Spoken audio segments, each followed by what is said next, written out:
Indisputable. Vermeulen RWC 2019 must have comment. Rob Houwing, Sport 24 Chief Writer, Cape Town. Anyone still wondering whether should form part of the Springbok squad for the 2019 World Cup? I'd go a lot further. He is highly likely to be a pivotal member of their starting 15 for the most critical, demanding dates at the Japan-staged event late next year.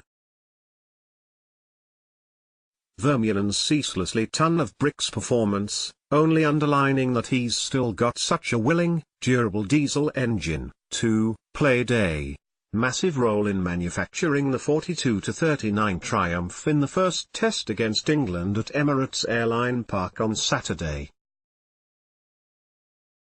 The tourists so clearly did everything they could to try to bully an otherwise new-look Bok 15 in several senses, including using their hefty unipolas, front-ranker Mako and Vermeulen's direct rival at number 8 Billy, to make yardage and produce big hits. But they ran into at least one resilient wall-like creature, with tons of bite back of its own, in the shape of the near 32-year-old South African Lucy, earning his 40th cap for the Boks. Even in the early peril and relative organisational chaos the home side found themselves in, Vermeulen looked a contrasting bastion of calm, constructive energy for the Springboks. He was comfortably the first home player, I felt, to effectively announce, "Hey, we want this too."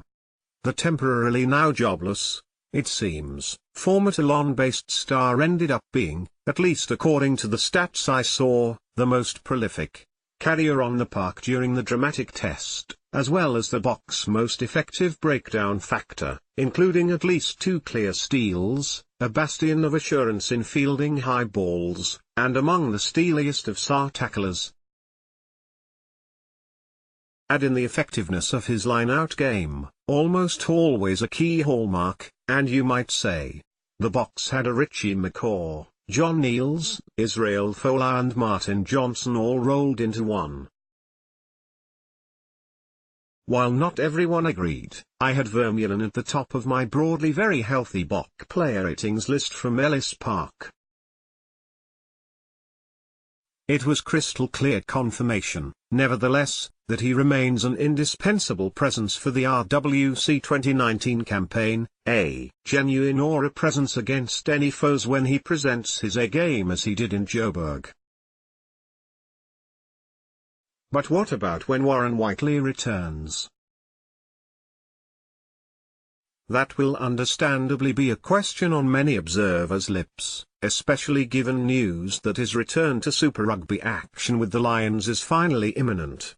On present form, Vermeulen would be extremely hard to dislodge from the number 8 shirt, and there is probably no other loose forward role that really suits Whiteley at international level if he is to get back into the Bok starting lineup, quite possibly still as captain, too. They are very different styles of players, and with notably different physiques and attributes. But to me the answer is pretty simple. Assuming Whiteley finds his own best form again and is considered a creative, athletic sort of fit as Bok 8th man by coach Rassie Erasmus, shift the rugged Thor seamlessly to blind side flank. He is hardly less suited to that task than he is to number 8, as evidenced by reasonably generous phases of his earlier, first-class career, including initial days in the Stormers' fold, where he fulfilled the task with aplomb.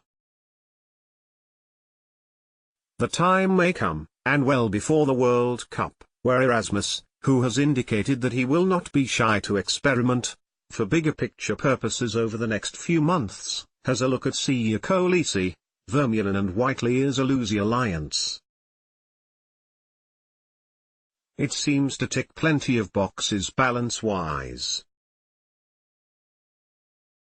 But the national mastermind has also indicated that Vermeulen will be used sparingly during the Rugby Championship, from August 18, if at all, as he fiddles with combos and occasionally sees how the team fares without the presence of such an established, known grunt factor. It will also amount to some semblance of cotton wooling, of course, as it is highly likely Erasmus will want Vermeulen to be in prime condition, considering his not inconsiderable age, and the amount of professional wear and tear the naturally physical player has already experienced, come the business end of the key 2019 season. To get more freshly attuned to the pace of the Southern Hemisphere game, too, wouldn't it be reassuring if Big Dwayne got a Super Rugby season under his belt? Next year's event will run uninterrupted to early July, as there are no June tests, backing the colours of a SAR franchise. Considering his prior association with Newlands, 2009-15, the Stormers seems a likeliest home again, at first thought, if that scenario were to play itself out. But a complicating factor, of course, is the parlous nature of WP Rugby's finances, especially given their costly ongoing legal battles with former commercial partner Aerios, and the dubious reticence of one or two figures in the hierarchy over the player. Judging by recently publicized squad offloads to European pastures, they certainly seem more of a selling than buying union at present. But wherever he finds himself stationed club/franchise-wise on the planet in the coming months, mark down Vermeulen, good health permitting, as our WC 2019 blue chip element for the box. Some of us would have said that well before last Saturday.